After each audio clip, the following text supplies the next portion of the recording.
Jäger has literally been one of the most popular operators ever since the beginning of Siege. Despite every nerf he's ever received, and mainly to his gun, he has remained on the top for a very long time. And unless Ubisoft does some major rework to him, I don't see him leaving the top anytime soon. Which I understand that does kind of spoil my opinion on Jäger later on in the video, but, you know, I don't care. First, to understand Jäger, you need to understand what he really needs to do during the prep phase. A very typical round for Jäger is basically placing down his ADSs and putting down the proper reinforcements.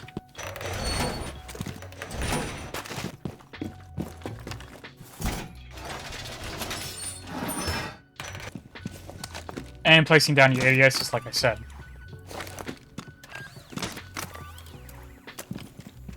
The reason why here on blue I specifically put the ADSs right here is because a smoke, alibi, or frost is going to place a shield right about here.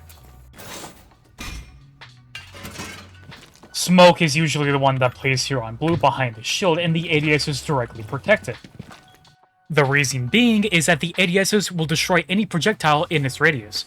The main ones I'm talking about here is frag grenades and God 6s because they indirectly destroy the shield and potentially could even kill smoke if we're talking about the frag grenades. Jäger can hold 3 ADSs at a time.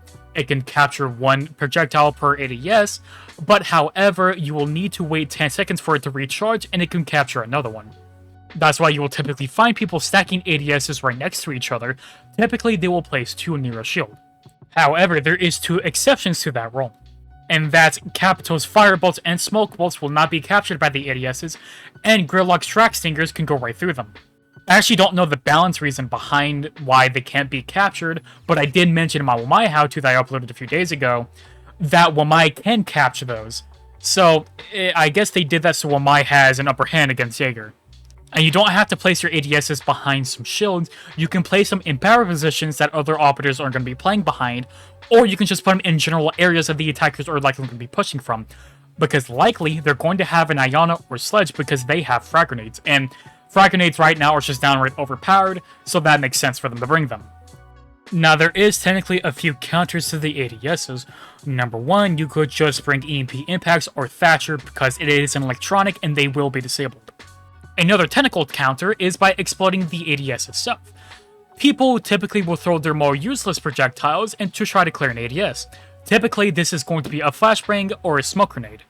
Because of the 10-second recharge time, people will use that, and then they'll either try to make a push or try to nade you. Another counter to the ADS is by going up to it and shooting it. But you can kind of guess how viable that counter is.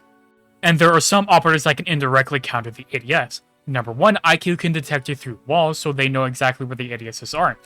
Second is the newest introduction to the attacker roster is Brava. She can just straight up hack the ADSs, and if they try to throw any projectiles, it will be caught by the ADSs. Now, Brava hacking the ADS isn't as good as you may think. You would expect it to maybe catch a smoke grenade or 2, but likely they are going to shoot it. However, that is still good because now they have to shoot the ADS. And that is pretty much everything you need to know about the ADSs. Now moving on to his secondary gadgets, he comes with the bulletproof cameras, which is really good for gathering information, and is basically just a mini Maestro Evil Eye, but it has a mini EMP blast.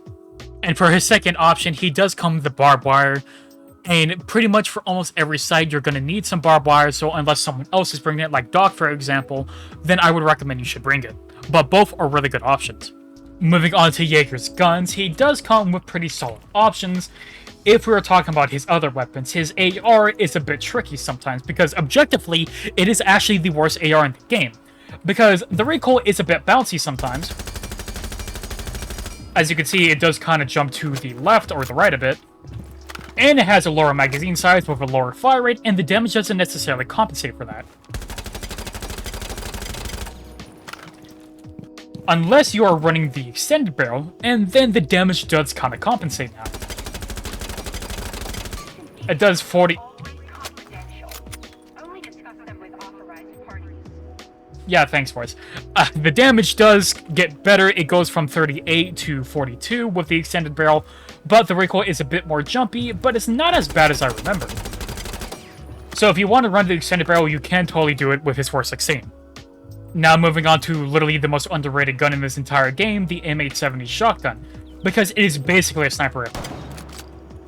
that one-shots a 3 armor from 10 meters. Now, at 20 meters, it does get a bit more tricky. I mean, actually, that's not really that bad. I didn't even know it did, like, that much damage, but at 10 meters, it can literally one-shot a 3 armor, like I said, or make them wish they would want to die.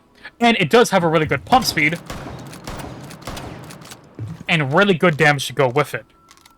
It is literally the most underrated gun in this entire game, and it has a magazine size of 7. Don't sleep on this weapon. If you want to run it over the 416, that is completely viable. Going on to his P12 handgun, I have mentioned this gun many times in my other operative how-tos. There's nothing bad about it. It has a good magazine size, but I don't really like the damage on it. And I've used this handgun. I don't like the damage on it, and that's about it. There's nothing special about this pistol, and there's just other options if you're not playing Jäger. And that is pretty much everything you objectively need to know about Jäger, and for my personal opinion, is that I'm a Jäger main. I have over 1,000 kills with him, and probably over 50 hours with him. So, that's not because I think he is my main. I think that is because he is just one of the best operators that you can get right now. And like I said before, unless they do some massive rework to his ADS, that is probably going to stay that way for a very long time. But because Jäger is so good, that doesn't mean you should completely ignore Wamai or Rooney. If you watch my Wamai how-to, then you know he recently got a buff to its MP5K, and now it has the 1.5 scope. And yes, Rooney is a 3 armor, but her gadget is really fun to use, and she does come to P10 Rooney, which I know is still pretty popular among the community, despite its nerf it received, and the DMR is just a powerhouse on defense with a 1.5 scope. And if you can spare to bring Wamai and a Rooney paired with Jäger, then the attackers trying to clear utility is going to be very difficult for them, and you frustrating them might just win you the round. And not to mention, Jäger can do so much, paired with his ADSs, his good loadout, and the fact that he can fulfill the anchor role or the roamer role if he really needs to, makes him an overall solid operator.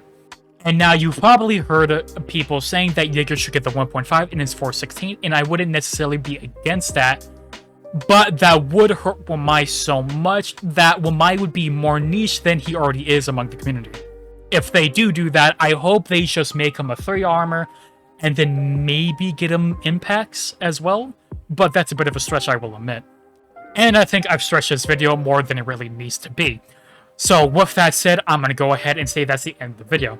If you like what I make, I appreciate it if you subscribe, and if you're interested in any other operators that I have covered almost all of them in my playlist, so I recommend you go check that out because you may find your new favorite operator. And with that said, I am Critter Tony. I hope you have a good day or good night, and goodbye.